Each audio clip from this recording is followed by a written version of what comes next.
తన మనుషులను దోచుకోవడానికి, కమిషన్లు తీసుకోవడానికి మాత్రమే అమరావతిని సృష్టించాలని ప్రయత్నం చేస్తున్నారు తప్ప రాష్ట్ర ప్రజల కోసం ఒక మంచి రాజధానిని నిర్మించాలనేటువంటి సంకల్పమే లేదు నారా చంద్రబాబు నాయుడు గారికి.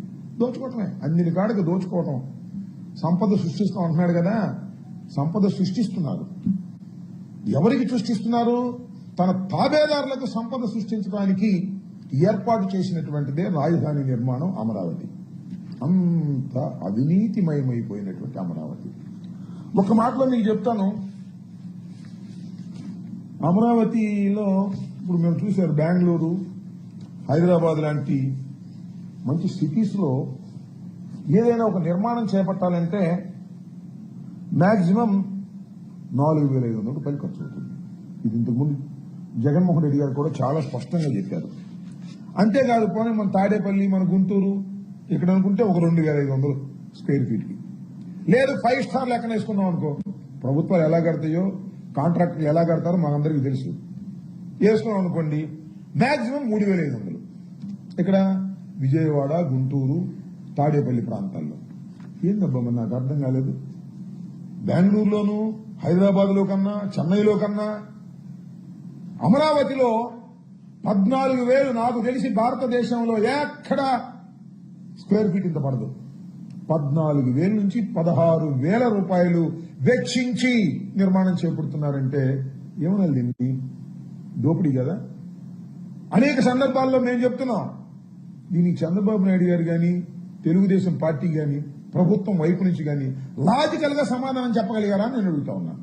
అంటే దాని అర్థం ఏంటి? నేను దోచుకుంటాం, మీరు చూస్తూ ఉండండి అని. ఏమిటి దోచుకునేది నాకు అర్థం కాలేదు. 2 లక్షల కోట్ల రూపాయలు రాజధాని నిర్మాణానికి కాదు సుమా, కేవలం ట్రంక్ ఇన్ఫ్రాస్ట్రక్చర్ ఫెసిలిటీస్ కోసం, డ్రైనేజ్, రోడ్స్, ఎలక్ట్రిసిటీ, నీరు, ఇంతవరకే. దీనికే 2 లక్షల కోట్ల రూపాయలు అవుతాయని అంచనా. 2 లక్షలు అవుతాయో, అది పూర్తి అయ్యేటప్పటికి 4 లక్షలు అవుతాయో, ఎంత అవుద్దో ఎవరో చెప్పలేదు. ఇంత భయంకరమైనటువంటి దోపిడీకి ఇవాళ చంద్రబాబు నాయుడు గారు అమరావతి పేరుతో తెరదీశారు. ఇప్పటికి 75,000 కోట్ల రూపాయలు ప్రాథమికమైనటువంటి వస్తువుల కోసం ఖర్చు పెట్టాలనుకున్నారు. సుమారుగా 45,000 కోట్ల రూపాయలు బ్యాంకు నుంచి అప్పు తీసుకొచ్చారు. నేను అడుగుతా ఉన్నా, ఆర్థికంగా దెబ్బతినిపోయినటువంటి రాష్ట్రం ఇది విడిపోయిన తర్వాత. ఆర్థికంగా చాలా క్రిటికల్ గా ఉన్నటువంటి రాష్ట్రం. ఆర్థికంగా క్రిటికల్ గా ఉన్న రాష్ట్రానికి లక్షల కోట్లు అప్పు తీసుకొచ్చి అమరావతి నిర్మించవలసిన అవసరం ఉందా అని అడుగుతా ఉన్నా. అందువల్లనే జగన్మోహన్ రెడ్డి గారు మావిగన్ అనే ప్రతిపాదన తీసుకొచ్చారు. మావిగన్ అనే ప్రతిపాదన తీసుకురాగానే పాపం చంద్రబాబు నాయుడు గారికి గుండెల్లో రాయబడింది. అది ప్రజల మధ్యకు దూసుకు వెళ్ళింది. మేధావులు గాని, ఆలోచన పరులు గాని దిస్ ఈజ్ శభాష్ అనేటువంటి మాటకు వచ్చారు. అంటే చంద్రబాబు నాయుడు గారు చూసుకొని డైవర్షన్ పాలిటిక్స్ బూతులు ఎత్తడం మొదలెట్టారు. మావిగన్ మీద ఎంత ట్రోల్ చేయాలో అంత ట్రోల్ చేశారు 1-2 రోజులు. తర్వాత అర్థమైపోయింది ప్రజానీకానికి. నాకు తెలిసి ఈ కాంట్రాక్టర్లు, చంద్రబాబు నాయుడు గారు కమిషన్ ఇచ్చేవాడు, దానిలో కాజేసేవాడు, కొంతమంది పత్రికాధిపతులు కూడా ఉన్నారు. వాళ్ళు అందరూ కలిసి మావిగన్ అంటే ఒక బూతు అనేటువంటి పద్ధతుల్లో ప్రచారం చేశారు. ఏమైందని అడుగుతా ఉంది. ఇవాళ రివర్స్ గేర్లో వచ్చేసింది. ఇక్కడ పేలిస్తే వాళ్ళకే పేలింది. ఇవాళ వాళ్ళకే పేలి వాళ్లే కులిపోయే పరిస్థితి ఏర్పడుతోంది. మావిగన్ అనేది ఒక అద్భుతమైనటువంటి ఆలోచన అనేటువంటి భావన ఇవాళ రాష్ట్రంలో అన్ని చోట్ల చర్చ జరుగుతూ ఉంది. చంద్రబాబు నాయుడు గారు చెప్తున్నారు కదా, 2050కి 35 లక్షల నుంచి 50 లక్షల వరకు అమరావతిలో నివసిస్తారంట. ఇప్పుడు ఎవరు లేడు, వేలలోనే ఉన్నాడు. ఇప్పుడు అక్కడ గ్రామాల్లో ఉండేవాళ్ళు మా ఉంటే ఈ వర్కర్స్, కాంట్రాక్టర్ మనుషులు తప్ప ఎవరు లేరు అక్కడ. ఏదో లిటిల్గా ఉన్నారు గ్రామాల్లో ఉండేటువంటి మనుషులు.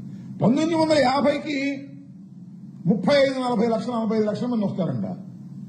జగన్మోహన్ రెడ్డి గారు చెప్పిన మావిగంలో ఇప్పటికే 35 లక్షల మంది, 45 లక్షల మంది నివసిస్తున్నటువంటి ప్రాంతం. ఆల్రెడీ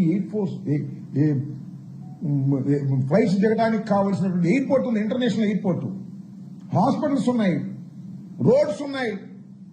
అన్ని ఉన్నటువంటి మావిగన్ను వదిలేసి అన్నీ ఉన్న ఇస్తర్లో వడ్డించిన విస్తర్లో భోంచేయకోకుండా వేరే ఇస్తర్ పెట్టి ఇప్పుడు కొడతా ఇస్తారా, ఇప్పుడు వండుతా పప్పు, ఇప్పుడు వండుతా రైసు అనేటువంటి పద్ధతుల్లో ఇవాళ చంద్రబాబు నాయుడు గారు చేస్తున్నారు అంటే కేవలం దోచుకోవాలనే ఉద్దేశం. నేను ఒకటి అడుగుతా ఉన్నా, చెప్పమంటున్నా చంద్రబాబు నాయుడు గారు కానీ తెలుగుదేశం పార్టీలో ఉన్నటువంటి యోధులు కానీ అసలు 14,000 నుంచి 16,000 ఎందుకు అవుతుంది? మీరు కాజీలు పెట్టి కదా ఇంత దోపిడీ చేస్తారా? బ్యాంకు నుంచి అప్పు తీసుకొచ్చి మీ ప్రజలకి మీ మనుషులకి ఏదో దోచిపెట్టేటటువంటి కార్యక్రమం చేస్తున్నారంటే చర్చ జరుగుతుంది. మీరు ఎలా డైవర్ట్ చేయాలనుకున్నా సరే, ఎన్ని బూతులు తిట్టి డైవర్ట్ చేయాలనుకున్నా సరే చర్చ జరుగుతూనే ఉంది రాష్ట్ర వ్యాప్తంగా. మావిగన్ ఇస్ ద బెస్ట్ ప్రపోజల్ అనేటువంటి చర్చ. దాని నుంచి మీరు పక్కకు మరలించడానికి మీరు ఏ ప్రయత్నం చేసినా కూడా అది జరగనటువంటి విషయం అనే విషయాన్ని కూడా ఈ సందర్భంగా మీరు గుర్తుపెట్టుకోవాలని కూడా ఈ సందర్భంగా నేను చెప్పదలుచుకున్నాను. దీనికి ఇప్పటికైనా చంద్రబాబు నాయుడు గారు ఆయన తాబేదారులు సమాధానం చెప్పాలి, దోపిడీ లేదని నిరూపించాలి. చాలా క్లియర్గా అర్థమైపోతుంది ఎవరికైనా సరే. ఇంత భయంకరంగా దోచుకునేటువంటి పరిస్థితికి వాళ్ళ రాష్ట్ర ప్రభుత్వం వారి తాబేదారులు దిగజారిపోయారు. దీనికి ఖచ్చితంగా సమాధానం చెప్పవలసినటువంటి అవసరం ఈ రాష్ట్ర ప్రభుత్వానికి ఉంది. అసలు అమరావతి అనేది పూర్తవుతుందో పెడుతుందో నాకు అర్థం కాలేదు. మీరు చిన్నప్పుడు కాదు ఇప్పుడు కూడా ఉన్నాయి కూడా సీరియల్స్. ఇదివరకే ఋతురాగాలు ఆ సీరియల్స్ ఉండేవి. 270 ఎపిసోడ్, 325 ఎపిసోడ్ అనేవాడు. అయ్యేదిగా చచ్చేది కాదు. ఎప్పుడుకైతే తెలియదు. ఒకవేళ అయితే అవ్వచ్చు 500 ఎపిసోడ్కి ఆ సీరియల్స్, టీవీ సీరియల్స్.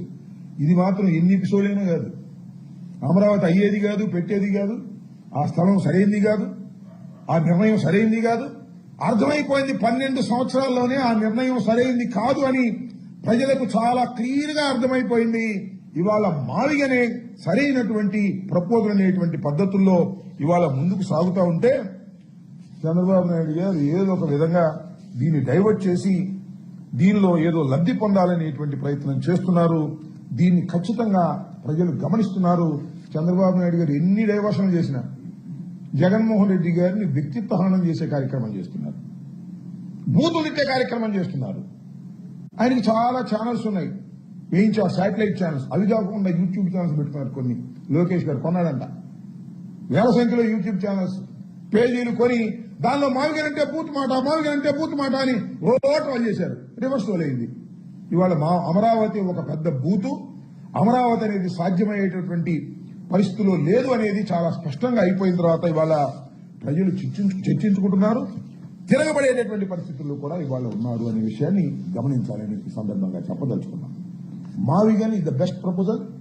మావిగన్ వైపు ప్రజలు ఆలోచన చేస్తున్నారు. అమరావతి అనేది పూర్తయ్యేది కాదు అని తెలిసిన తర్వాత చంద్రబాబు నాయుడు గారు విపరీతమైన డైవర్షన్ పాలిటిక్స్ మొదలెట్టారు. సోషల్ మీడియా యాక్టివిస్టులను అరెస్ట్ చేసే కార్యక్రమాలు, అంతేకాకుండా వైఎస్ఆర్ కాంగ్రెస్ పార్టీకి చెందినటువంటి మీడియాలో పనిచేసే వాళ్ళని, మీడియా అధిపతుల్లాగా వ్యవహరించే వారిని, అంటే మీడియా అధిపతులు కాదు, మీడియాలో పనిచేసినటువంటి వ్యక్తుల్ని కూడా అరెస్ట్ చేసేటువంటి కార్యక్రమం చేస్తున్నారు. పూడి శ్రీహరిని మొన్న అరెస్ట్ చేశారు, తీసుకువెళ్లారు, లీగల్గా దెబ్బతిన్నారు, మళ్ళా హైకోర్టుకు వెళ్లి ఏదో తతంగం చేస్తున్నారు. ఏదో ఒక విధంగా కక్ష సాధించి చర్చలో ఇదే ఉండాలి, ఇంకా మావిగన్ గురించి ఉండకూడదు అనేటువంటి తాపత్రయపడుతున్నప్పటికీ కూడా మన చర్చ మావిగన్ వైపు వెళ్తుంది. నేను ఈ సందర్భంగా ఇంకోటి కూడా చెప్పదలుచుకున్నా. కేవీఆర్ టీవీ చూసారుగా మొన్న ఒక జర్నలిస్టు, ఆయనకు ఒక యూట్యూబ్ ఛానల్ ఉంది, దానిలో చాలా విషయాల గురించి మాట్లాడుతూ ఉంటాడు.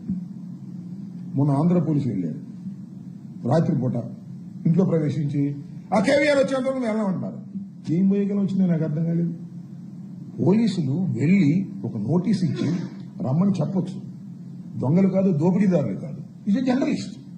ఒక తప్పు చేశాడని మీరు భావిస్తే కేసు పెట్టారు. ఏం తప్పని నాకు అర్థం కాలేదు. రెడ్ బుక్ ని ఎర్రి బుక్ అన్నాడు. ఎఫ్ఐఆర్ ఏం రాశారు? బూత్ రాశారు. ఎర్రి అని ఇంకా బూత్ రాశారు. రాసేసి ఎఫ్ఐఆర్ రిజిస్టర్ చేసేది బెదరాలని ప్రయత్నం చేశారు. ఏం ప్రయోజనం వచ్చింది నాకు అర్థం కాలేదు. అంటే జర్నలిస్టుల మీద, రాజకీయ నాయకుల మీద పోలీసుల్ని ఉపయోగించాలనేటువంటి పరిస్థితిలోకి ఇవాళ చంద్రబాబు నాయుడు గారు దిగజారిపోయారు. నేను చెప్తా ఉన్నా, పోలీసు వారికి కూడా చెప్తున్నాయా, మీరేదో అధికారులు చెప్పారని, మీ పై అధికారులు చెప్పారు, మీరు వెళ్తే ఇరుక్కుపోతారు. పైనుంచి ఆదేశాలు వస్తే ఇరుక్కుపోతారు. మీరు చేస్తున్నది తప్పు అనే విషయాన్ని మీరు గ్రహించాలి. చట్టబద్ధంగా చేసుకోండి, తప్పలేదు. చట్టబద్ధంగా చేసుకుంటే ఎవరు కాదన్నారు. కానీ పోలీసులు అంటే ఒక గౌరవం, భయం కూడా ఉంటుంది. ఎందుకంటే చట్ట ప్రకారం వ్యవహరించేటటువంటి వ్యక్తులని. మీరు చట్ట ప్రకారం వ్యవహరించట్లేదని తెలిసిందా ప్రజలు తిరగబడతారు, గుర్తుపెట్టుకోమని మనం చేస్తున్నాం. డెఫినెట్ గా ప్రజలు తిరగబడతారు. ఇవాళ ఒక పోలీసు డ్రెస్ వేసుకుని లాఠీ తీసుకెళ్తే ఏమి లేకపోయినా 10 మంది పారిపోతారు. ఎందుకు? చట్ట ప్రకారంగా వ్యవహరించేటటువంటి బాధ్యత కలిగిన వ్యక్తి పోలీసు అని. మీరు చట్ట ప్రకారం వ్యవహరించట్లేదు, అన్యాయంగా వ్యవహరిస్తున్నారు, తెలుగుదేశానికి అనుకూలంగా వ్యవహరిస్తున్నారు, అధర్మంగా వ్యవహరిస్తున్నారంటే మీ తిరగబడతారు. దానిలో ఏ విధమైన సందేహం లేదు. అలాంటి పరిస్థితి రాష్ట్రంలో తెచ్చుకోవద్దని కూడా ఈ సందర్భంగా నేను మనవి చేస్తున్నా. ఇది లోయర్ ఆఫీసర్లు కాదు, హయ్యర్ ఆఫీసర్స్, లోయర్ ఆఫీసర్స్ పంపించి వాళ్ళని ఇబ్బంది పెట్టేటటువంటి కార్యక్రమం, మమ్మల్ని ఇబ్బంది పెట్టే కార్యక్రమం చేస్తే చూస్తూ సహిస్తూ ఊరుకునే ప్రశ్న ఉద్భవించదని కూడా ఈ సందర్భంగా నేను చెప్పదలుచుకున్నాను. అంతేకాదు చంద్రబాబు నాయుడు గారు రాజకీయాలు ఎలా తయారయ్యాయంటే హైబ్రిడ్ పాలిటిక్స్, అనైతికమైన పాలిటిక్స్. మీరు చూశారుగా, చంద్రబాబు నాయుడు గారు భారతీయ జనతా పార్టీలో ఇవాళ ఉన్నాడు, సపోర్టర్గా ఉన్నాడు, భారతీయ జనతా పార్టీ స్నేహంతోనే గెలిచాడు, ఎన్డీఏతో ఉన్నాడు. ఢిల్లీ వెళ్తారండి, ఎన్డీఏతో ఉంటారు, కాంగ్రెస్ తో డిన్నర్లకు వెళ్తారు. రేవంత్ రెడ్డితో డిన్నర్లకు వెళ్తారు, రేవంత్ రెడ్డితో చట్టాపట్టాలు వేసి తిరుగుతారు, కాంగ్రెస్ లో ముఖ్యమంత్రి అయినటువంటి ఆయనతో మంత్రాలు జరుపుతారు. ఏంటి ఊసర రాజకీయాలు, హైబ్రిడ్ రాజకీయాలు? నాకు అర్థం కాల. ఇవాళ కొత్త ఏం కాదు చంద్రబాబు నాయుడు గారు, ఎప్పుడు ఇదే పని. ఊసర వెళ్లి రాజకీయాలు చేసేటటువంటి దుర్మార్గమైనటువంటి వ్యక్తిగా చంద్రబాబు నాయుడు గారిని మనం ఇప్పుడు గమనించాం, ఇప్పుడు గమనిస్తున్నాం అనే విషయాన్ని కూడా గుర్తుపెట్టుకోవాలి. ఇలాంటి ఊసర వెళ్లి రాజకీయాలు ప్రజలు గమనించాలని, ఇలాంటి పూర్తిగానే అమరావతి దోపిడీకి పరిమితమైపోయే అమరావతిని కూడా ప్రజలు గమనిస్తున్నారు, చర్చిస్తున్నారు.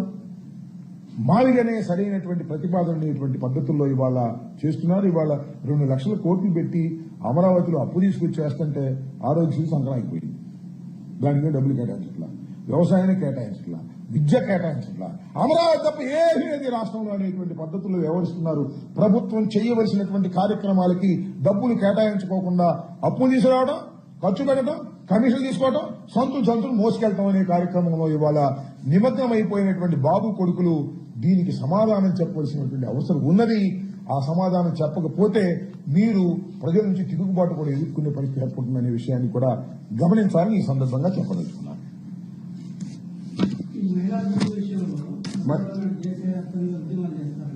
దేశవ్యాప్తంగా మహిళా బిల్లు మీద దేశవ్యాప్తంగా ఉద్యమం చేస్తాడు.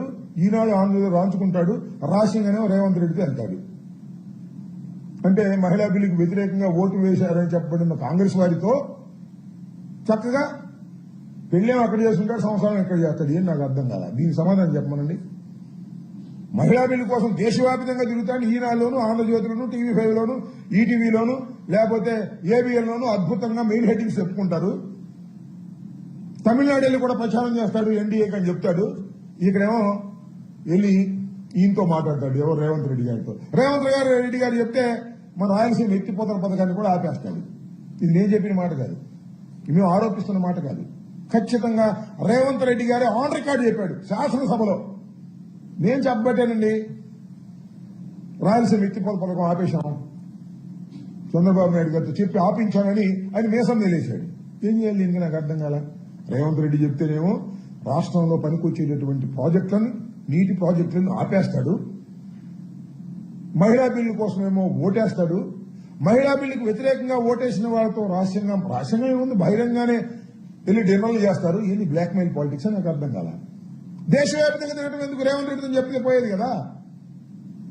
దేశవ్యాప్తంగా తిరిగి మహిళా బిల్లుకి అనుకూలంగా నేను ప్రచారం చేస్తాను దెప్పలు కొడతాడు.